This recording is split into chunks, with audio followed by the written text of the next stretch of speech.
there's common interventions for people who have it or people who don't have it that are like seeing like, oh, like gut healthy, like, oh, this has lactobacillus acidophilus, it's 10,000 what billion trillion whatever the fuck. So like, that's a lot of lactobacillus acidophilus or whatever the fuck. How binary and specific, what data points start to drive the variability intervention? Because I think all of us in the room, excluding you, the three people in the room, excluding Jay Marsh, apparently, oh, fuck you, leave me out of this.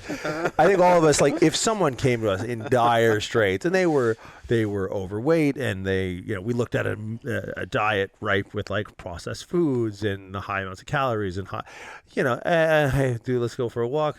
We might be able to improve it based off of improving how much those symptoms are just byproducts of poor general health habits that two health generalists know a little bit about. How much variability do you see as you start to peel back layers of the onion of like, oh man, a nightshade for this person, look out, but a cruciferous for this person, look out? Because I feel like gut health is very generalized as far as its marketability. It's like, oh, we're going to take these pills, you're going to eat your yogurt and kimchi and you'll be fucking shitting diamonds forever. Like it has to be more complicated than that. Yeah. So you can improve gut health with some pretty like generic, interventions, probiotics, these kind of things. It's the actual real magic starts to happen once we've got the guts reset a little bit. So, for example, if you put anybody who eats a mixed diet, even if it's shitty mixed diet, they come to you, I'm not digesting food properly. When I shit, I see green pepper solid in it. My blueberries are in the toilet bowl. It's easy to kind of unfuck a situation that's so fucked. Right. And so you can fix that stuff pretty easy with some interventions of just using a, low FODMAP diet or a carnivore diet, for crying out loud. And they're all just tools, right? And so a lot of people will take it upon themselves with that attitude that, well, this isn't that difficult. I'll just, cut out that thing that makes me feel like shit. There's lots of information online to look at that. So low FODMAP diets are one of them. Carnivore diet's another one, but all of them have the same flavor. They eliminate foods. That's why they're elimination diets. The problem is elimination diets are not a permanent fix. Elimination diets end up decreasing the variability in your intra and intermeal contents. So within a meal and then across your meals.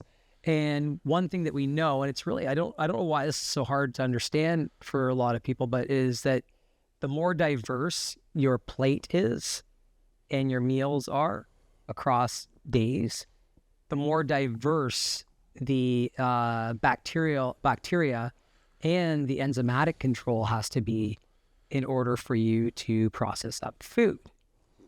The problem is that when people have screwed their guts up, proton pump inhibitors, and they've been on antibiotics, and they didn't take any sort of countermeasures to get around, these drug interventions that are much necessary at the time, but actually, repair from them. So, for example, if you're taking a proton pump inhibitor, that gets rid of hydrogen ions in your guts, so your pH of your stomach acid goes up, right? So acidity goes down. And one of the things that one of the enzymes that break down proteins, pepsinogen, requires high levels of hydrochloric acid or hydrogen ions to activate it into pepsin and break down the proteins so that when they make it to the duodenum, they can be absorbed as polypeptides, dipeptides, amino acids. And so what ends up happening, a lot of people is they'll go on a bout of proton pump inhibitors and some antibiotics for whatever reason. They have heartburn or whatever. So they go on them, and then everything they eat causes heartburn. So they decide, they've been watching the Liver King get jacked on eating, a bunch of raw fucking meat. So they decide I'm going to go on the carnivore diet. Great, good thing. And then all of a sudden they say, well, then all of a sudden they're online, right? They're like, carnivore diets, everything. Look, I couldn't eat a fucking meal without shitting my pants or being constipated or, you name the problem with your guts. So therefore, these foods that make me feel like shit are poison.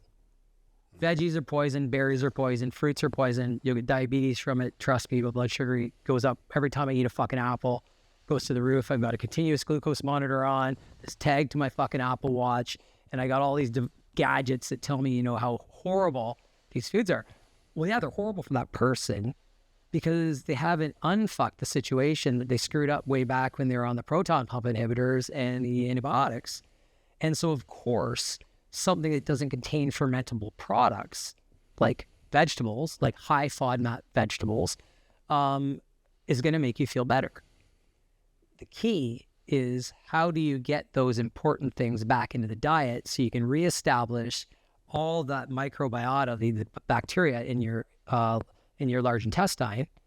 How do we get that back in there so that when we eat these foods, they produce short-chain fatty acids that then decrease all the inflammation, they tighten the junctions on our epithelium in our gut, stop lipopolysaccharides from leaking into the blood, and get things back on track. And that's where the magic really, really happens. So the general population does understand that when we do an elimination diet, take some probiotics, we're going to feel better. But the problem is they end up getting stuck in that loop. And they, you know, it limits their lives. Like, they go to a party and they decide to have some of the broccoli dip or the broccoli slaw. And the next thing you know, they got to leave early because they've got diarrhea. And that's strictly because they just don't have the microbes to take care of in the foods that they're eating, because they've eliminated all the foods that challenge their guts to create the products that take care of those foods when they eat them.